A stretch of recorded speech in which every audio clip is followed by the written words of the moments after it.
5 situações na vida de Jonas que nós podemos ver como situações de quase tudo certo. Por vezes na nossa vida nós temos de lidar com situações do quase tudo certo.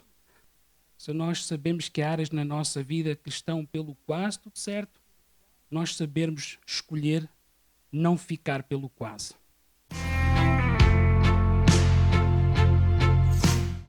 Nós vimos que Deus disse, levanta-te. E Jonas, o que é que ele fez? Levantou-se. Deus disse, vai, e Jonas foi. O que acontece é que Deus disse a direção em que ele devia ir, até à grande cidade de Nínive, e Jonas realmente levantou-se, foi, mas foi na direção errada. Jonas fez quase tudo certo. Então isto fala-nos de quando Deus nos dá uma instrução, nós termos a capacidade de diligentemente seguir a sua instrução do princípio ao fim. Ele foi, mas alguma coisa aconteceu que fez com que ele escolhesse ir no caminho errado. Quando Deus nos dá uma instrução, há um processo, há uma caminhada, há algo que nós precisamos de seguir para que o propósito de Deus se cumpra na nossa vida. Ele deve ter começado a dar lugar a pensamentos que o fizeram desviar do propósito de Deus. Às vezes, no processo, nós precisamos nos lembrar que foi Deus que nos deu propósito. E Ele dá-nos, vamos dizer assim, propósito no sentido de dar-nos missões. Dá-nos essa capacidade de ir em representação da Sua palavra, onde quer que Ele nos enviar. E nós precisamos nos manter firmes no seu propósito. E sempre que Deus nos chama para cumprir propósito, nós temos um adversário a ficar um bocadinho chateado. Ele não vai querer que Deus cumpra o seu propósito na nossa vida. E por isso, ele lança pensamentos, lança situações à nossa vida. Mas o nosso Senhor Jesus Cristo já disse, neste mundo tereis aflições, mas tendo bom ânimo. Enfrentar a vida com bom ânimo. Não deixar que a alegria se vá. Não deixar que a paz nos deixe. Porque Jesus já venceu. Amém? Então nunca deixe jamais que quando Deus lhe dá um propósito,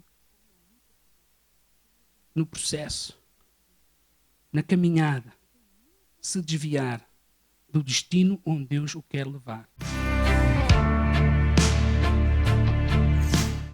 Levanta-se uma tempestade e vamos dizer assim, foi-se esconder. Eles estavam aflitos porque temiam pela sua vida. E nada de errado fizeram.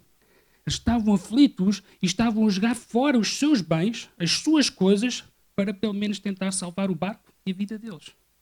Enquanto isso, Jonas estava-se a esconder. Jonas dormia durante esta tempestade.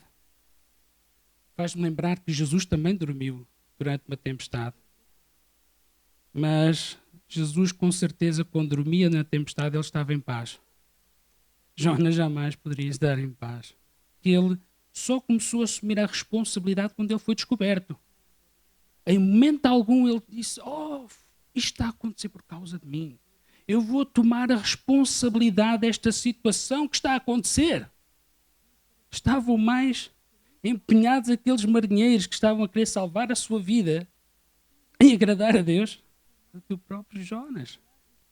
Há pessoas que se escondem de Deus e se escondem dos princípios de Deus e se escondem daquilo que Deus os chamou a fazer. E esquecem-se que ao fazer isso causam dano no reino de Deus. Causam dano pelo facto de não estar comprometidos com a sua igreja local. É importante estar comprometido.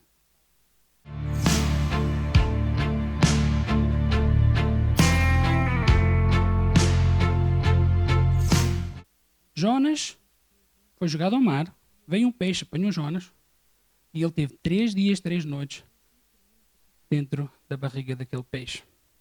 Porque é que Jonas teve de passar 3 dias, na barriga daquele peixe. Nós vimos que ele esteve 3 dias, 3 noites. E depois, Jonas orou. Ele foi lançado ao mar. Ele bateu no fundo. Ele conseguiu ficar 3 dias, 3 noites sem orar a Deus. Quando a aflição chega, porque é que nós queremos lutar por nós e resolver por nós antes mesmo de buscar a ajuda de Deus? Jonas terá não orado por causa de se sentir condenado. Deus salvou-o de uma forma imerecida. E como Deus o salvou, ele nem se atreveu a dirigir-se a Deus por estar envergonhado, que ele se tinha desqualificado para continuar a servi-lo. E às vezes nós passamos também por este tipo de situação. Quando erramos, quando falhamos, será que Deus me vai ouvir a minha oração? Será que eu sequer me consigo atrever a chegar-me a Ele depois de tudo o que fiz? Aceitam a condenação que vem do inimigo, que jamais é a voz de Deus a alcançar a nossa vida. Jesus disse ele próprio: eu não vim para julgar. Se por algum motivo erraste, se por algum motivo fizeste algo que sabes que desagradou a Deus, solta-te o embaraço da situação. Deus continua ali para ti. Se nós estamos arrependidos, não há motivo para não nos chegarmos à sua presença. Eu não orar por orgulho. Parte do comportamento de Jonas, a mim diz-me, foi mais uma questão de orgulho do que propriamente uma situação de ele estar a sentir condenado ou constrangido. E também há pessoas que não buscam a Deus, que não oram a Deus, porque têm abrigado o orgulho no seu coração. Deus não vai ficar a apontar o que fizeste no dia em que não fizeste a sua vontade. Mas tu precisas de abandonar o orgulho. Porque o orgulho é uma das coisas que atrapalha, de facto, o propósito de Deus na nossa vida. Ele agora recebeu uma instrução de Deus.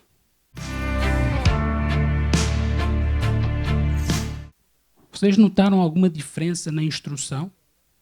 Quando Deus nos dá um propósito para nos tirar, vamos dizer, desta estação aqui e nos levar a esta estação na nossa vida, nós precisamos de cumprir o processo que Ele quer estar a trabalhar na nossa vida.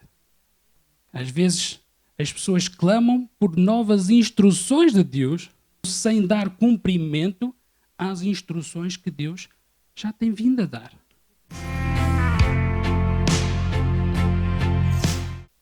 Aquele povo arrependeu-se e Deus perdoou.